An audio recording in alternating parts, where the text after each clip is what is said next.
Hello friends, I am here with my channel Solving Questions with Gauri Ma'am. Let's solve one question from TIFR GS examination for wildlife biology and conservation.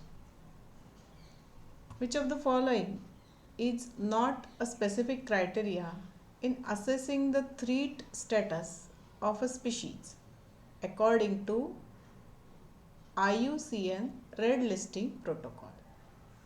IUCN के जो red listing protocols है उसके accordingly इसमें से कौन सा criteria use किया नहीं जाता है ये हमें पूछा है। ओके, तो देखो यहाँ पर first option absolute geographic range, second option है चेंज इन पॉपुलेशन साइज, तीसरा ऑप्शन है sex ratio of adult individual and fourth option is absolute population size. तो हम एक बार IUCN के क्राइटेरिया देख लेते हैं, उनके किस तरह से कैटेगराइज वो करते हैं ऑर्गेनिजम्स को, वो देख लेते हैं so that the solution would be easy for us. यहाँ देखो तो 8 रेड लिस्टिंग कैटेगरीज होती है इनकी, उसमें से फर्स्ट वन इज एक्सटिंक्ट। किसी भी स्पीशीज़ को हम एक्सटिंक्ट तब बोलते हैं जब वाइल्ड में या फिर कंजर्वेशन प्रोजेक्ट में वो स्पीशीज़ अब हमें कहीं दिखती नहीं है, then we call it as a extinct. Okay, इसके एग्जांपल डोडो, पैसेंजर पिजन ये है, ये स्पीशीज़ अभी पूरे के पूरे एक्सटिंक्ट हो चुके हैं।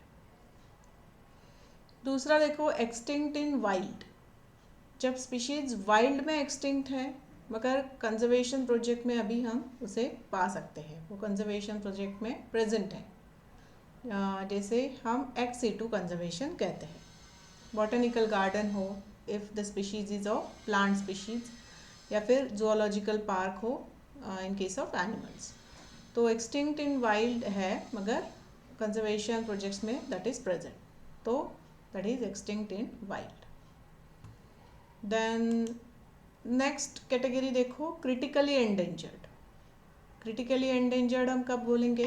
When species is facing an extremely high risk of extinction in the wild in the immediate future.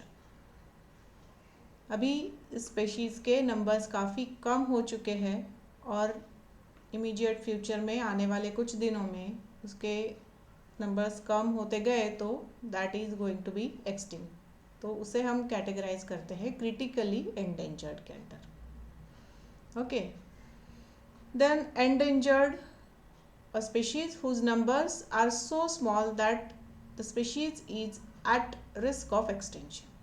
Number काफ़ी कम हो चुके हैं और एक्सटिंक्शन के पास पहुंच चुका है वो number, then we call it as a endangered. Critically endangered का एग्जाम्पल घड़ियाल है। एंडेंजर्ड में काफ़ी सारे एनिमल्स है, देखो giant panda, snow leopard, tiger, Indian rhinoceros, तो इस तरह से एंडेंजर्ड स्पीशीज़ के अंडर ये सब आ रहे हैं। हमें हमारी एग्ज़ाम क्वालिफाई करके इनके लिए ही काम करना है। कैसे कोई भी स्पीशीज़, कोई भी प्लांट स्पीशीज़ हो या एनिमल स्पीशीज़ हो, वो एंडेंजर्ड में नहीं जानी चाहिए, क्रिटिकली एंडेंजर्ड में नहीं जानी चाहिए और एक्सटिंक्ट तो होनी ही नहीं चाहिए। इसी एस्पेक्ट पर हमें काम करना है। सो लेट्स सी, और जो कैटेगरी है वो है वल्नरेबल। वल्नरेबल स्पीशीज़ जो एक्सटिंक्शन की रिस्क को फेस कर रही है इन the wild and in medium term future. इसमें भी चीता आता है, लायन, पोलर बेयर। इसके बाद है लोअर रिस्क, ये स्पीशीज़ के नंबर अभी काफ़ी है मगर कुछ पर्पस के लिए इनका भी शिकार किया जा रहा है और ये भी इस एंडेंजर्ड के अंडर, क्रिटिकली एंडेंजर्ड के अंडर, वल्नरेबल के अंडर जा सकती है, मगर अभी ये काफ़ी लोअर रिस्क पर है, तो इसे हम लोअर रिस्क कैटेगरी में क्लासिफाई करते हैं। ब्लू बिल्ड डक इसमें आता है। इसके बाद देखो दो कैटेगरी है, डेटा डेफिशिएंट कभी कभी हमारे पास डेटा नहीं होता है कि इनके नंबर कितने हैं किसी स्पीशीज़ के, inadequate information is available, so हम उनको कहीं भी क्लासीफाई नहीं कर पाते हैं, that is called data deficient. And some are the not evaluated, इनका क्राइटेरिया जो है species is not evaluated when it has not yet become assessed against the above criteria. Evaluation किया नहीं गया है तो उसे हम नॉट इवेल्युएटेड के अंडर कैटेगराइज करते हैं।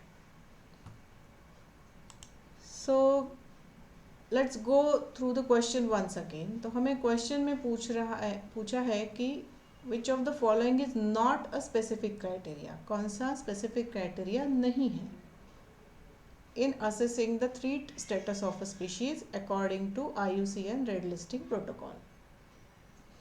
तो यहाँ देखो, हमने जो भी कैटेगरीज देखी अभी, एंडेंजर्ड हो, क्रिटिकली एंडेंजर्ड, वल्नरेबल, तो उसमें हमने क्या देखा कि नंबर ऑफ स्पीशीज काउंट किए जाएंगे और पर्टिकुलर एरिया के लिए, चाहे वो इन सीटू हो चाहे वो एक्स सीटू हो, ठीक है। वाइल्ड में काउंट किए जाते हैं या फिर जैसे कि कंजर्वेशन प्रोजेक्ट्स में काउंट किए जाते हैं।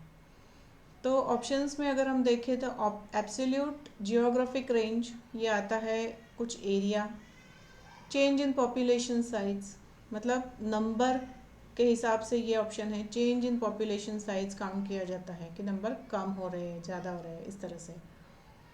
Sex ratio of adult individual, ये जो पॉइंट है ये यहाँ पर कहीं भी कंसिडर नहीं किया जाता, ठीक है।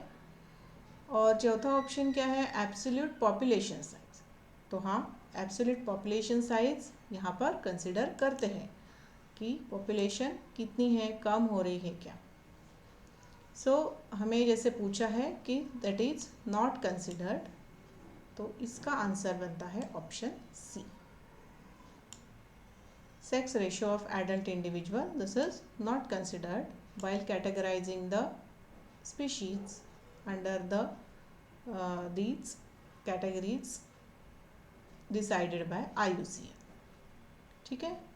तो इस तरह से option C is the correct answer for this question. With this, I am concluding with today's video. I request you to please like, share and subscribe for my channel and also to hit the bell icon. I wish you very all the best for your preparation. अच्छे से prepare करो, exam के questions hard नहीं है, थोड़ा reading रखो, update रखो खुद को। Thanks for watching.